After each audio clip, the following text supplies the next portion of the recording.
Game 2 is tonight, and there's so much to get to on today's show. But first, if you're subscribed to Philadelphia 76ers Now by Chat Sports, I want you to get into the comment section and type yo. All of you who do that, I'll give you a shout out on our next show. And if you haven't subscribed and you want to stay in the know with all things Sixers year-round with free content, hit that red subscribe button down below.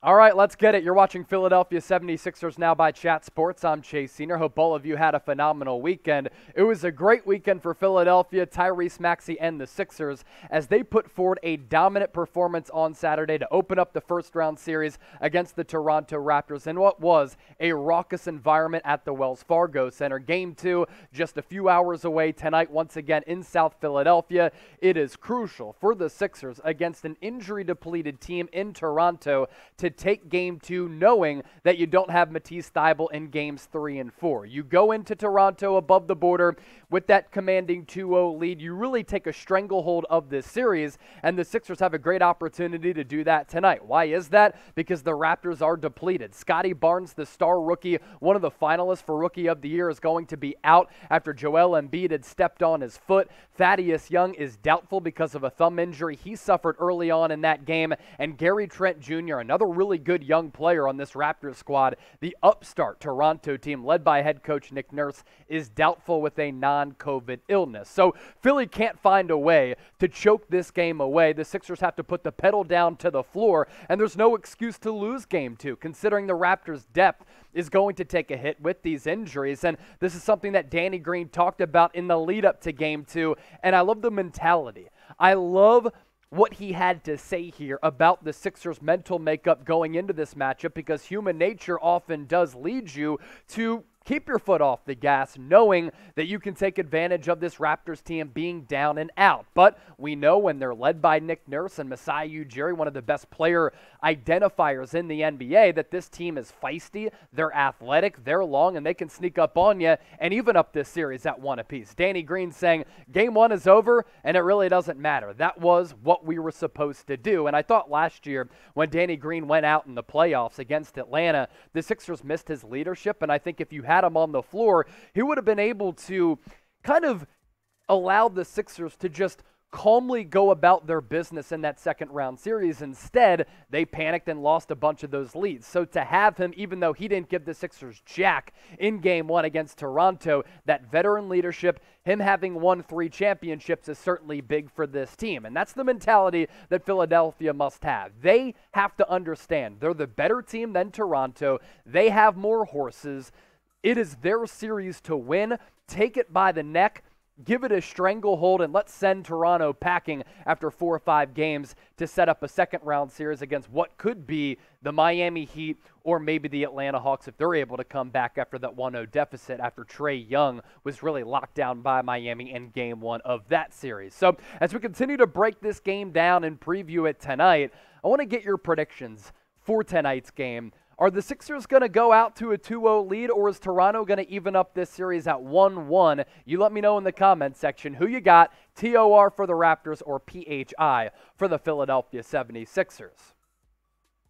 What I want to get to next is talking about Tyrese Maxey and the fact that he went off, he was shining, he looks to be a blossoming superstar for the Sixers, and what a luxury it is that they were able to get him in the 20s 2 years ago in the NBA draft. The fact that Mike Muscala in the NBA bubble hit that game-winning 3 for OKC to give the Sixers that pick that led to Tyrese Maxey is a level of fortunate series of events, and we as Philadelphians know that oftentimes we haven't been on the right side of a lot of these scenarios where we were able to actually get lucky in a draft process after identifying and taking so many players who ended up being busts. So is Tyrese Maxey the Sixers' true X factor in this series, and is it him moving forward and not James Harden, who is Joel Embiid's legitimate co-star and 1B to Embiid being 1A for this basketball team?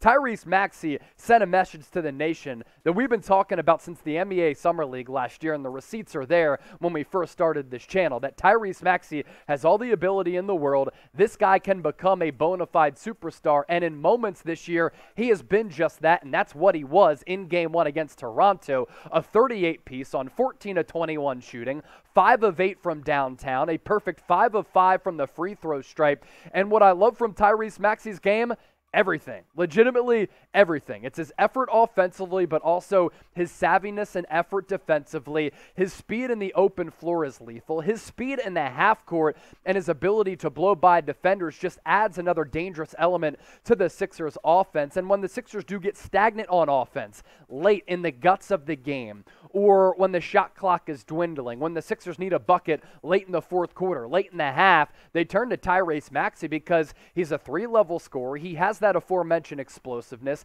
He can get a bucket from anywhere on the floor, and he creates and makes things happen, like when the Sixers were at their best during this Joel Embiid regime when Jimmy Butler was really that go-to guy. They haven't had a bunch of players who could put the ball on the deck and create for themselves and others. Maxey is that. What I also love about Maxey, in his early 20s, he has zero fear.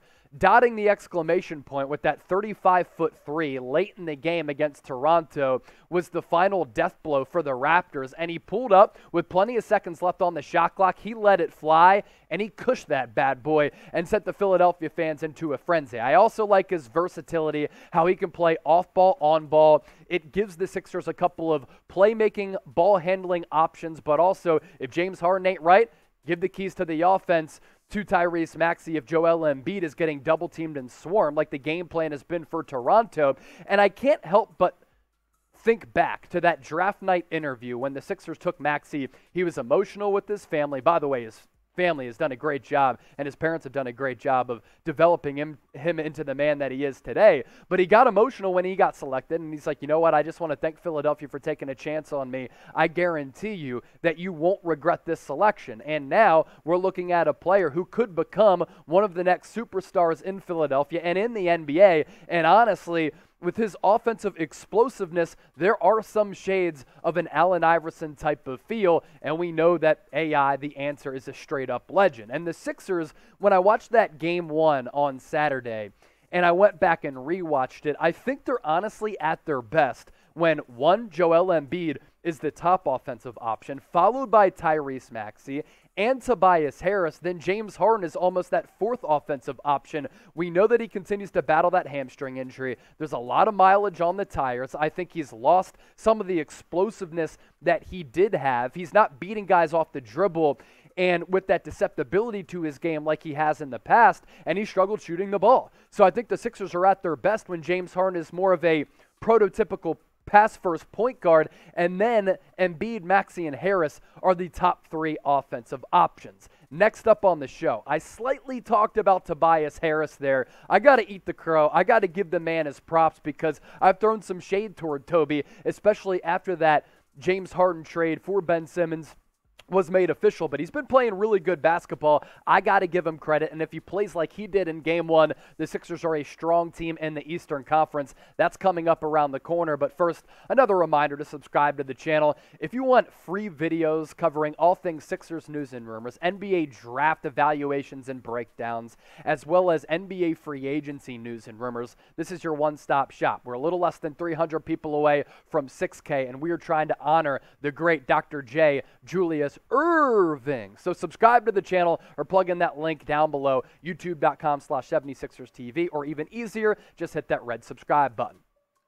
We continue to talk about Game 2 between Toronto and Philly. You take a look at the Game 2 odds here. The Sixers were favorites in Game 1. They end up blowing the doors off of the Raptors. And tonight, they are 7.5-point favorites because of the injuries within that Raptors roster. The over-under set at 216. I like the Sixers to win this game, but I think it's going to be a little bit of a fickle game where Toronto ends up proving to be a very, very tough test because they have one of the best coaches in the NBA. So I'm going to go away from that 7.5-point line, might just smash the Sixers on the money line, and I'm going to do that with our sportsbook partner, BetUS. They have the best offer of any sportsbook out there. 125% deposit bonus if you plug in that link down below, chatsports.com/bet, and the promo code chat125. Chase, what does that even mean? That's a lot of math. I don't understand. It's all good. I failed elementary algebra at Temple University. Those are facts. I'll show you my report cards, but If you put down $100 using that link in that promo code to my right, you automatically, upon sign up,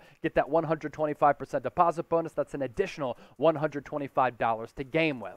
Okay, let's talk about Tobias Harris now.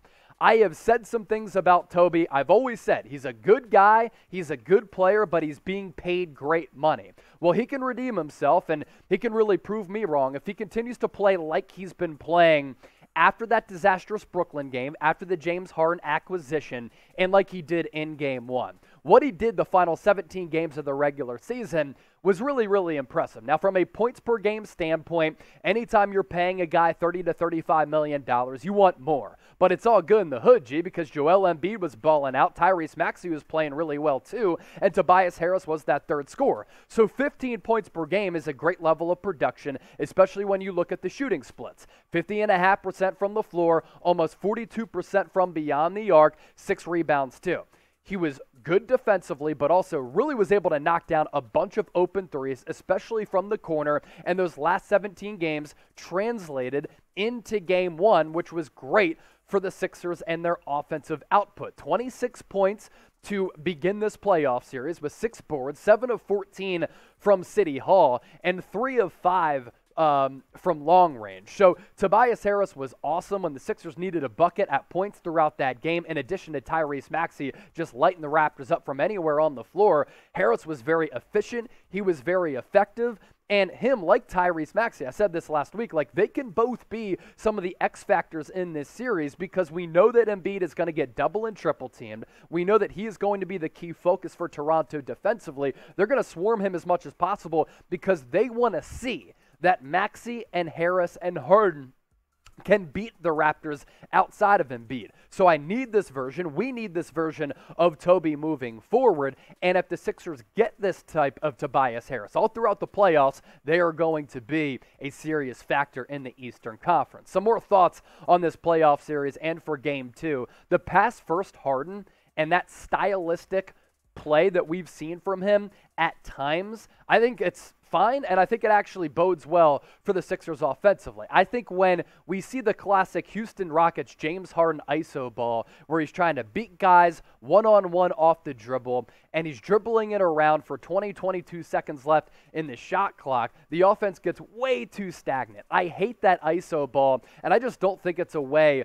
to win a bunch of playoff games and playoff series in the NBA when you have just one offensive player who is just having an extraordinarily high usage rate and is just dribbling the basketball so much with this ISO ball. When James Harden is playing pass-first, deferring point guard, I think the Sixers offense looks a lot better as compared to the Harden ISO ball because there's more ball movement, there's more player movement, and I think it allows Joel Embiid, Tobias Harris, and Tyrese Maxey to be a little bit more comfortable as compared to them just standing around the three-point arc.